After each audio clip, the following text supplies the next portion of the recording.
Apple released 3 new tablets at once. There's the new iPad 10, 2 new iPad Pro tablets, and the most interesting, but certainly not the best of those, is the iPad 10. Here, Apple made 2 big mistakes, but before we take a look at those, let's unbox these first. Let's start the unboxing of the Apple iPad 10 first. It's available in most countries now starting at $449, which is more than the previous tablet that costs $329, the iPad 9. But if you're in the Eurozone, it got even pricier. Instead of 349 euros, you now have to pay 579 euros. That got quite more expensive, quite a bit more expensive. Well, inside the box, we've got the tablet first. I've gotten the yellow version, as you can see. Then we get the standard paperwork, like the quick start guide and the warranty stuff. Then there's the USB-C charger and a USB-C cable, so there's no lightning anymore. That's great. Now let's unbox the new Apple iPad Pro tablets with the M2 chipsets. I've gotten both the 12.9-inch and the 11-inch version here. So let's unbox those, and here we get the tablets first. They look exactly the same as the predecessor. Then again, we've got the same paperwork as with the iPad 10, the same charger and the same USB-C cable. Nothing new here because it has been USB-C anyways. Now, before we take a look at the 2 big mistakes that Apple made with the iPad 10, let's check out its design first, because that's a huge win for us. Basically, we don't have to live with the old iPad design anymore. Finally, the simple iPad has the same basic design as the iPad Pro and also as the iPad Air. You can see it here next to the iPad 9, and there's really quite a bit of a design change, and I really like that because the iPad 9 still had quite an old design. Now some things changed. It's a bit bigger now, like the display is a bit bigger. We're still getting a full aluminum body, which feels very well made. Another difference which I really like is that the 12 megapixel ultra wide angle camera now sits in the middle when holding it in landscape orientation, which means it's not on the side anymore, as it still is, by the way, with the new iPad Pro tablets. And another big win is that we get 4 speaker grills now, but only 2 speakers. However, these now finally have a real stereo separation. With the iPad 9 and its predecessors, the speakers were on one side only.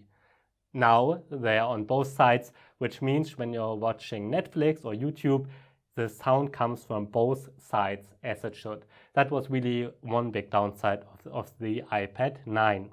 Another thing that changed is that we don't get the Touch ID fingerprint scanner on the home button anymore, because there is no home button. Instead, we've got the power button here, and that's where Touch ID is built in, and it works as it does on the iPad Air. Very fast, seems very reliable, so that's great. And let's get further around the tablet. Here we've got the volume rockers.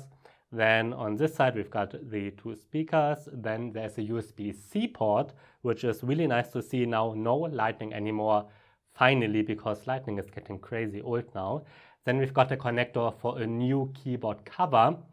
And that also means that it is not compatible with the Apple Magic Keyboard for the Pro and Air, which is really sad. But well, we've got to live with that. Then we get the other speakers here. And on the back, we also have a 12 megapixel camera. So not the 2 that we have with the iPad Pro, and it's a standard 12 megapixel one. And yeah, I've gotten the yellow version, and I really like the new design. And I also like the colors of the iPad 10. Some said it looks a bit childish, but I kind of like it. It looks a bit nice, more unusual. Also, this yellow, in real life, it looks more like a saturated gold and not too childish of a yellow. Well, I certainly like this color. And now we can get to the first big mistake that Apple made, in my opinion, with the iPad 10, and that is the screen. There are some good things about it. First of all, it got a little bit bigger. It's 10.9 inches now compared to the 10.2 it had before. It's still 500 nits bright, which is actually really bright, brighter than many and almost all Android tablets. That's great. It also has a nice resolution of 2360 by 1640, so text icons, photos, they look sharp. That's really nice. Otherwise, color reproduction, contrast, it's very good. Now you can see there's no coating against reflections, which is a downside because it really has this anti-reflex coating. It does not have it, and you can see it here. But the biggest downside is that it is not laminated.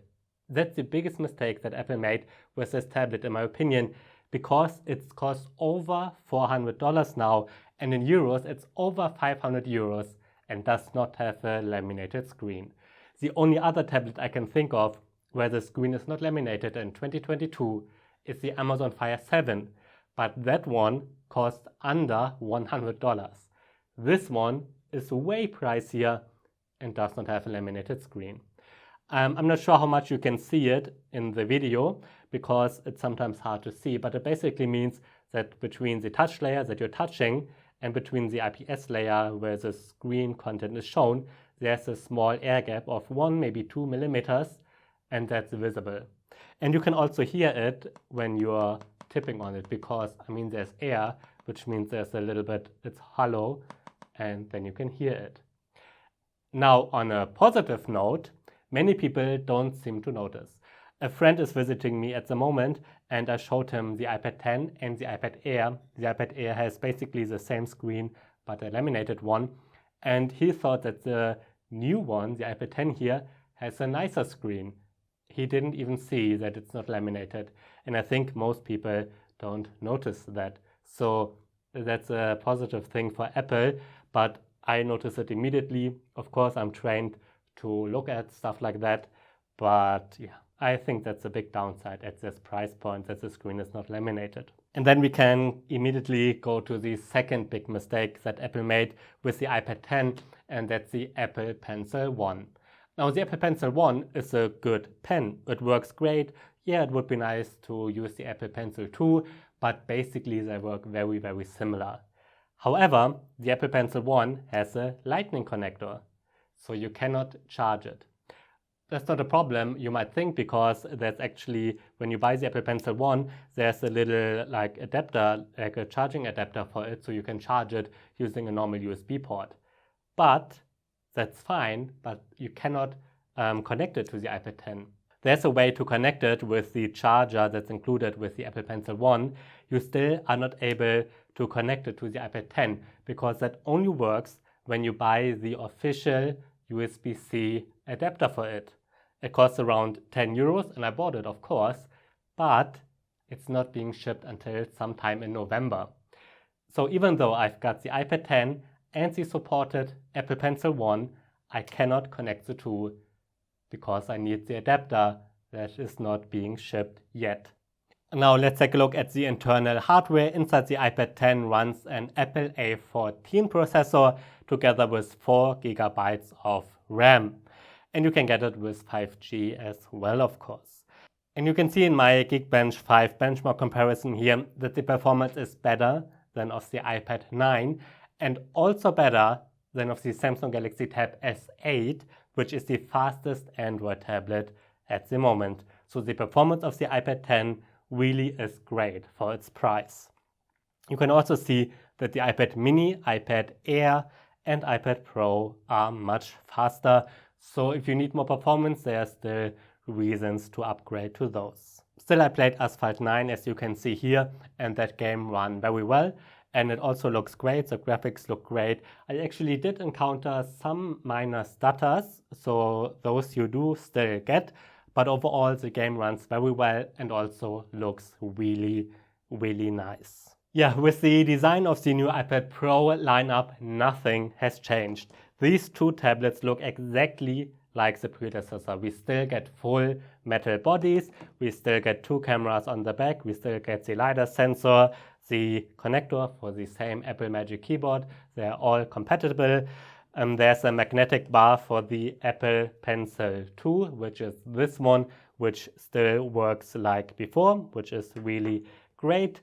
And also the screens are the same. On the 11-inch, we're getting an 11-inch LCD screen that's 600 nits bright. And then on the 12.9-inch iPad Pro, we're still getting the same Liquid Retina XDR display, which has especially deep blacks and supports HDR well and so on. Nothing changed with that.